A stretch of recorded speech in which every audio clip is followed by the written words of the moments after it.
अहोई अष्टमी व्रत कथा। आज हम आपको अहोई अष्टमी माँ की कथा सुनाते हैं। तो चलिए स्टार्ट करते हैं। प्राचीन काल में किसी नगर में एक साहूकार रहता था। उसके 7 लड़के थे। दीपावली से पहले साहूकार की स्त्री घर की लीपापोती हेतु मिट्टी लेने खदान में गई और कुदाल से मिट्टी खोदने लगी। देव योग से उसी जगह एक सेह की मांद थी। सहसा उस स्त्री के हाथ से कुदाल बच्चे को लग गई, जिससे सेह का बच्चा तत्काल मर गया। अपने हाथ से हुई हत्या को लेकर साहूकार की पत्नी को बहुत दुख हुआ, परंतु अब क्या हो सकता था। वह शोकाकुल पश्चाताप करती हुई अपने घर लौट आई। कुछ दिनों बाद उसका बेटे का निधन हो गया। फिर अकस्मात दूसरा बेटे का निधन हो गया, फिर तीसरा, और इस प्रकार वर्ष भर में उसके सभी बेटे मर गए। महिला अत्यंत व्यथित रहने लगी। एक दिन उसने अपने आसपास की महिलाओं को विलाप करते हुए बताया कि उसने जानबूझकर कभी कोई पाप नहीं किया, कभी किसी का दिल तक नहीं दुखाया।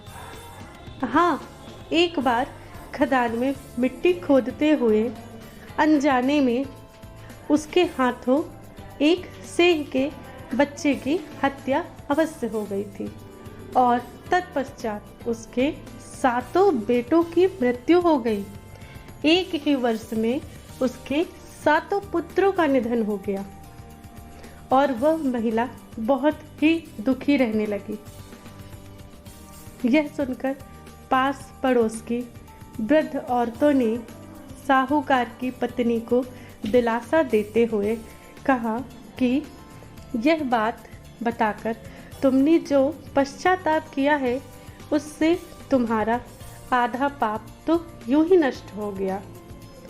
तुम उसी अष्टमी को भगवती माता की शरण लेकर सेह और सेह के बच्चों का चित्र बनाकर उनकी आराधना करो और क्षमा याचना करो।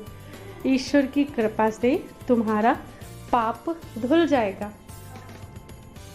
साहूकार की पत्नी ने वृद्ध महिलाओं की बात मानकर कार्तिक मास की कृष्ण पक्ष की अष्टमी को उपवास व पूजा याचना की।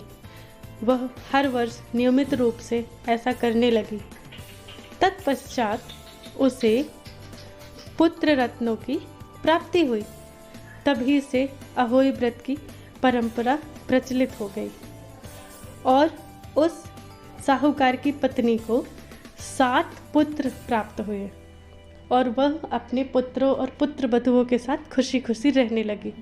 उसके बाद से सभी अहोई व्रत की परंपरा को बनाए रखते हुए इस दिन, अष्टमी के दिन, व्रत को किया करते हैं। बोलो अहोई माता की जय।